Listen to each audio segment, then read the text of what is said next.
वो normal round neck T shirts और funky jeans और फंकी शूज़ और हाथ में ब्रेसलेट काफ़ी सारे वेयर करके मैंने ग्रूमिंग का एक छोटा सा मैंने कोर्स किया था जिसमें मुझे भी बताया गया था कि वाइट पर्ल वाले जो इयरिंग्स होते हैं वो गर्ल्स को वेयर करने चाहिए। फॉर्मूला होता है ग्रूमिंग का, that is 20x4, right?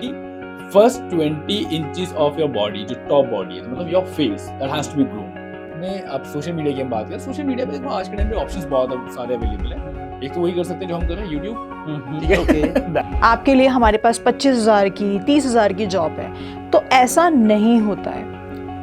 It's a totally fake call.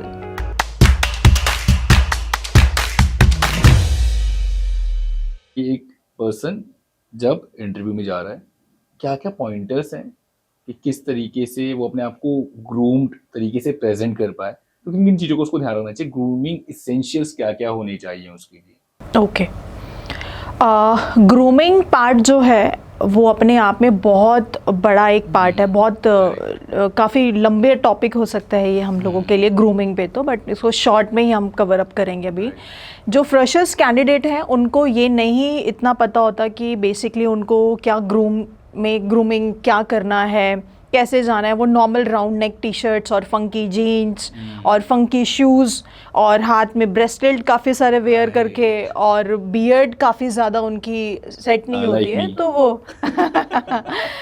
वो ऐसे कॉलेज बॉय बनकर चले जाते हैं।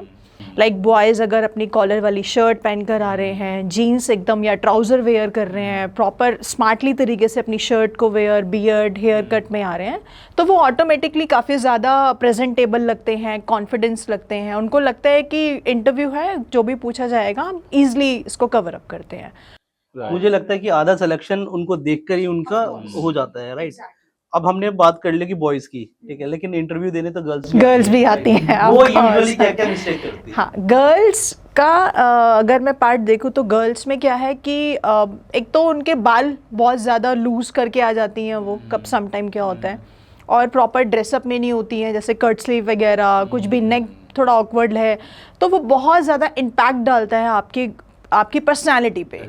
आपकी पर्सनालिटी ऑटोमेटिकली जज हो जाती है कि अगर आप इस तरीके से ड्रेसअप में, तो ऑटोमेटिकली हम लोग जज कर लेते हैं कि कितना बंदा सीरियस है इस जॉब के लिए, या फिर क्या क्या इंटेंशन अपनी यहाँ लेकर आ रहा है, कितना सीरियस है वो इस जॉब के लिए। तो ग्रूमिंग पार्ट इज इम्पॉर्टेंट। अब जब बात आती है कि गर्ल के फॉर्मल वेयर की, तो इसमें ना बहुत ज्यादा कंफ्यूजन है। बॉयज में तो बहुत क्लियर कट पता चल जाता है, शर्ट और पैंट अगर पहनी तो ये फॉर्मल है, ठीक है। गर्ल्स में क्या कि वो कंफ्यूज है कि किसको फॉर्मल में काउंट करते हैं। जहां तक मुझे पता है, एक जो गर्ल्स कुर्तीज वेयर करती है वो भी फॉर्मल में आता है। उनकी भी शर्ट है, उनका भी ट्राउजर है, ठीक है। लेकिन लड़कियों को ऐसा क्या लगता है कि जैसे जब तक वो शॉर्ट्स नहीं पहनेंगी, ठीक है, तब तक वो फॉर्मल नहीं होगा, ठीक है, या फिर हील या बैलीज नहीं पहनेंगी, वैलीज कहते हैं उनको, वैलीज कहते हैं, वो नहीं पहनेंगी तो वो फॉर्मल में काउंट नहीं होगा। तो आप क्योंकि ना मैं इसलिए क्या है, ये जानना बहुत ज्यादा इम्पोर्टेंट इसलिए भी है क्योंकि लड़कियां अभी कॉलेज से निकली हैं, ठीक है।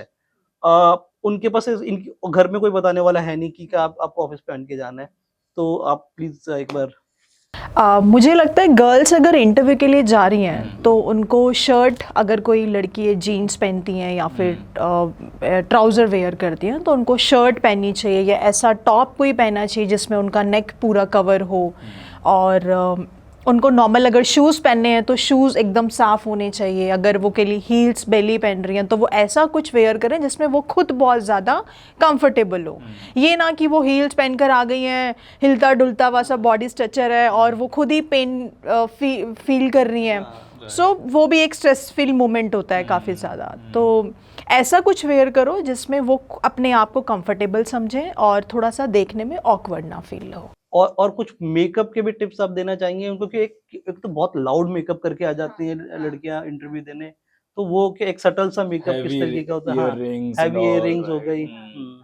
वो डिपेंड करता है कि किस प्रोफाइल के लिए वो लोग जा रहे हैं। और मुझे लगता है कि अगर फ्रेशर कैंडिडेट हैं वो जितना अपने आप को सिंपल प्रेजेंट करेंगे वो उतने ज़्यादा एलिगेंट और स्मार्ट प्रेजेंटेबल लुक देता है लगते हैं वो लोग। और बात करूँ इयरिंग्स की, तो मुझे नहीं लगता कि इतने बड़े बड़े इयरिंग्स पहनकर उनको जाना चाहिए इंटरव्यू के लिए, तो छोटे इयरिंग्स पहने। मैंने ग्रूमिंग का एक छोटा सा मैंने कोर्स किया था जिसमें मुझे भी बताया गया था कि वाइट पर्ल वाले जो इयरिंग्स होते हैं वो गर्ल्स को वेयर करने चाहिए, और नेल्स बहुत ज़्यादा मैंडेटरी होते हैं, नेल्स उनके कट होने चाहिए, और गर्ल्स में भी उनके जो बाल हैं वो एकदम बर्न होना चाहिए उनके बालों का, अगर वो इंटरव्यू के लिए जा रहे हैं तो क्या नेल आर्ट करा के जाना जरूरी तो नहीं है? नहीं नहीं नेल्स आर नॉट मैंडेटरी। अच्छा, इस पे मेरा एक एडिशन और है, and this edition is what, एक फॉर्मूला होता है ग्रूमिंग का, that is 20x4, right? 20x4 formula क्या कहता है कि first 20 inches of your body, जो टॉप बॉडी है, तो मतलब your face, that has to be groomed, that is the one. Second 20 inches what, the first 20 walk और the steps that you take in the office, तो वो आपका confident होना चाहिए, ना, बॉडी लैंग्वेज कॉन्फिडेंट होनी चाहिए। Third 20, the third 20 that I am talking about, the first 20 words that you speak, right? And the fourth 20, the first 20 seconds of the interaction, कि उसमें आप कितने कॉन्फिडेंट हो और किस तरीके से आप बिहेव कर रहे हो। तो ये 20x4 नॉर्मली ये फॉर्मूला गूगल पे भी मिल जाएगा, ग्रूमिंग के लिए सबसे बेस्ट है। तो ये 20x4 अगर बंदा दिमाग में बिठा लेना तो उसको समझ में आ जाएगा कि हाँ, ग्रूमिंग के लिए बहुत इंपॉर्टेंट है चीज। राइट। ओके, सो प्रियंका, नेक्स्ट क्वेश्चन की तरफ मूव करते हैं, ठीक है? और नेक्स्ट क्वेश्चन ये है, हम बात कर रहे हैं नाउ, मैं चाहता हूँ कि आप कुछ ऐसे पोर्टल रिकमेंड करें जहाँ पे एक फ्रेशर कैंडिडेट जाके अपनी प्रोफाइल अगर बनाता है तो उसको रिस्पॉन्स आने स्टार्ट हो जाए।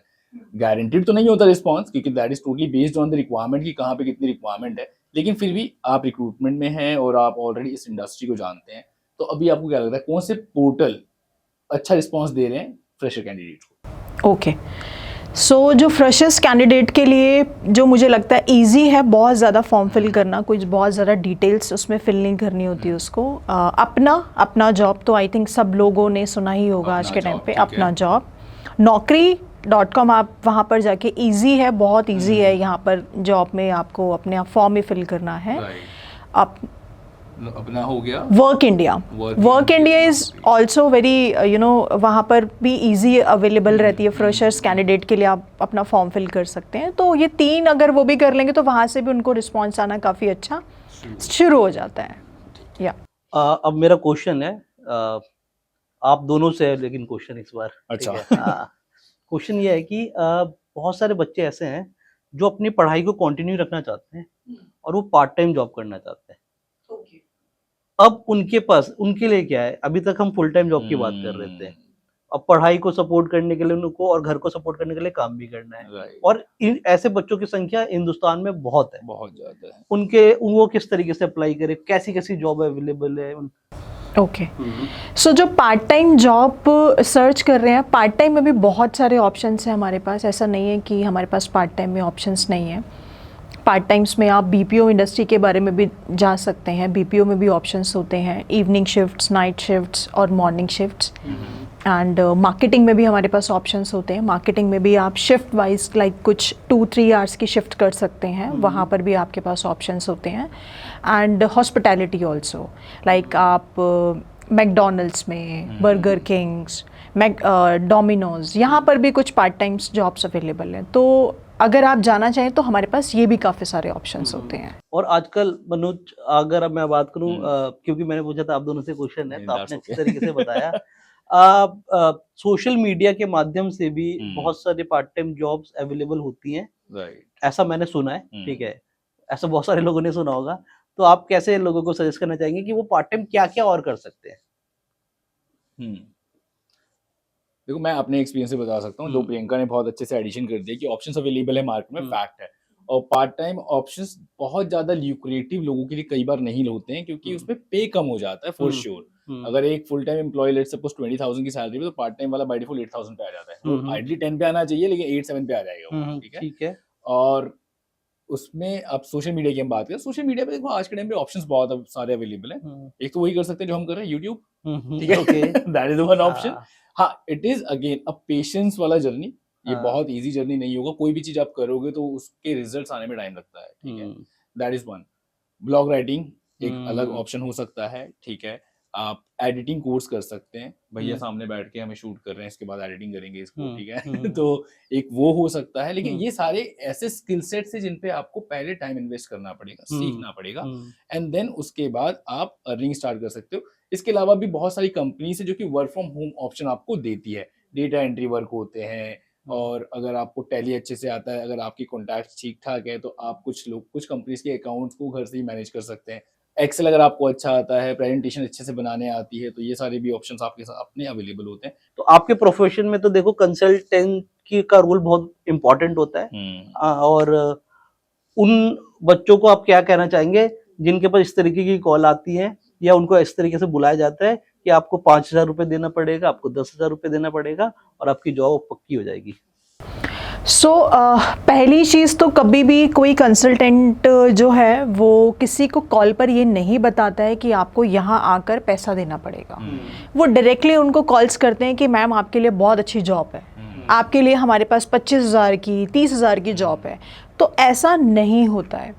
It's a totally fake call, क्योंकि कंसल्टेंसीज के टाई अप्स होते हैं डायरेक्टली ऑर्गेनाइजेशन के साथ। किस डोमेन को हम लोग हायर कर रहे हैं उनके लिए हमारा एक परसेंटेज जो है वो सेट होता है, तो कैंडिडेट को पे करने की कोई रिक्वायरमेंट नहीं है वहाँ पर। ओके प्रियंका, नेक्स्ट क्वेश्चन की तरफ चलते हैं, ठीक है। हमने डिस्कस किया कि रिज्यूमे इंपॉर्टेंट है, हमने डिस्कस किया कि ग्रूमिंग एसेंशियल्स बहुत इंपॉर्टेंट है।